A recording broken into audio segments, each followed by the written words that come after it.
जय जय शङ्कर हर हर शङ्कर जय जय शङ्कर हर हर शङ्कर जय जय शङ्कर हर हर शङ्कर जय जय शङ्कर அத்வைத்தம் தெய்வத்தின் குரல் 4ஆம் பாகம். போர் தீர்ந்து அமைதி காண. தேவ சக்திகளும் பீடிப்பதுண்டு. நாமே தேவ சக்திகளை அல்லது இன்னொரு உபமானம் சொன்னபடி போலீஸ்காரர்களை விடமாட்டேன் என்று ஒட்டிக்கொள்வது ஒன்று. இன்னொன்று, அந்த சக்திகளே அவற்றை நாம் விட்டுவிட்டு மேலே ஆத்மாவுக்கு போக முடியாதபடி நம்மை தடுத்து பிடித்து வைத்துக் கொள்வதாகும். நமக்கும் அவற்றின் பிடிப்பு பிடித்து உடன்பட்டு இருந்து விடலாம். நமக்கு அவை தரும் சந்தோஷம், சக்தி முதலானவற்றில் மயங்கி ஏமாந்து அவற்றின் பிடிப்பை ரசித்து ஏற்றுக்கொண்டு விடலாம். போலீஸ் டிபார்ட்மெண்ட்டிலேயே சில பேர் இந்த காலத்தில் கரப்ஷன் இல்லாத இடமே இல்லை என்கிறார்கள். அதனால் போலீஸில் கூட யாராவது சில பேர் திருடர் உபதிரவத்தை தற்காலிகமாக போக்கின விட்டு அப்படி செய்ததற்காக பிரதிப்பிரயோஜனம் எதிர்பார்த்து கொண்டு இந்த மாதிரி பிரயோஜனம் விடாமல் கிடைத்து கொண்டே இருக்கணும் என்பதற்காக தாங்களே கூட திருட்டு பயத்தை பரப்பிக்கொண்டு ஜனங்களோடு உறவு விடாமல் செய்து கொள்வதாக கேள்விப்படுகிறோம். இதை போலத்தான் தேவ சக்திகளிலேயே ரொம்பவும் உத்தமமானவையாக இல்லாமல் மத்தியமமாகவும் மத்தியமத்தை விட கீழாகவும் இருக்கிறவை ஒருத்தனை தங்கள் ஆளுகையில் இருந்து போய்விடாமல் இருத்தி கொள்ள பார்ப்பதும் உண்டு. மனுஷ இயற்கை என்பதில் அடங்கிய அநேக குணங்களுக்கு அசுர தேவ ரூபங்கள் உண்டு. வெளி இயற்கை என்பதன் ஃபோர்ஸுக்கும், அதாவது சக்திகளுக்கும் தேவாசுர ரூபங்கள் உண்டு. இவற்றிலே தேவத்தன்மை உடையவை என்று சொல்லக்கூடியவற்றில் சிலவும் கூட ஒரு ஜீவனை எல்லா தன்மைகளுக்கும் அப்பாற்பட்ட ஆத்மஸ்தானத்துக்கு போக விடாமல் தங்களிடமே கட்டுப்படுத்தி கொண்டு அவன் மூலமாக தங்கள் இச்சைகளை பூர்த்தி செய்து கொள்வது உண்டு. சாதகர்களுக்கு ஒரு கட்டத்தில் சித்தி கித்தி என்று ஆச்சரியமான சக்திகள் உண்டாகி அவர்கள் அதிலேயே ஒரேடியாக ஈடுபட்டு ஆத்மாவை மறந்து போவது இம்மாதிரியான சக்திகளின் ஆதிக்கத்தினால்தான். இவை எல்லாவற்றுக்கும் மேலே உள்ள ஈஸ்வரனிடம் நமக்கு அசையாத பிடிப்பு இருந்துவிட்டால் அப்போது இவற்றால் நம்மிடம் வாலாட்ட முடியாது. ஈஸ்வரன் என்று சகுனமாகத்தான் நினைத்து பிடித்து கொள்ள வேண்டும் என்பதில்லை. ஆத்மா என்ற அந்த நம் இறுதி லட்சியமான வஸ்துவை அதுதான் நமக்கு லட்சியம் என்று குறி தப்பாமல் கவனத்தில் வைத்து கொண்டிருந்தாலும் அதிலே நம்மை சேரப்பண்ணும் ஈஸ்வரன் இடையூறு உண்டாக்க பார்க்கும் அசுரர்கள், தேவதைகள் ஆகியவர்களுடைய பீடிப்பு நமக்கு இல்லாமல் பார்த்து கொள்வான்.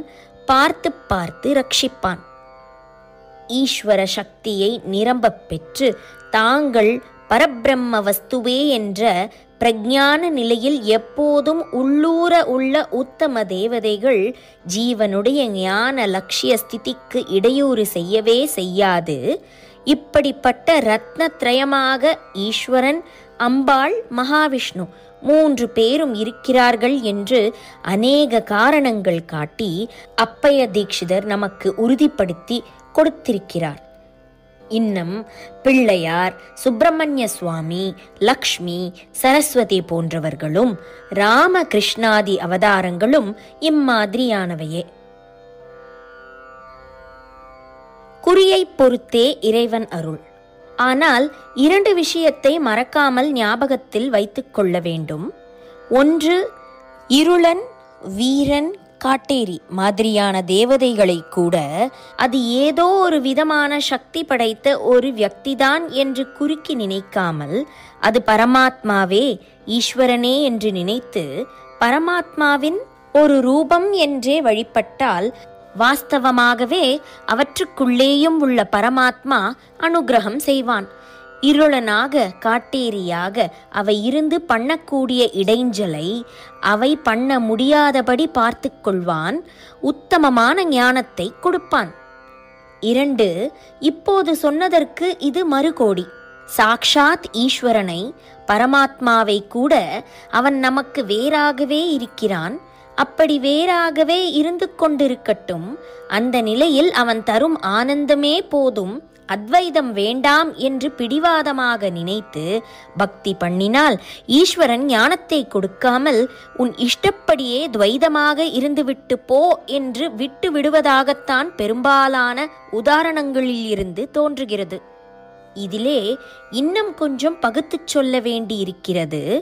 நிரம்ப பக்தி உள்ளவர்களாக, பக்தியிலேயே திருப்தியுள்ளவர்களாக சிலர் இருக்கலாம்.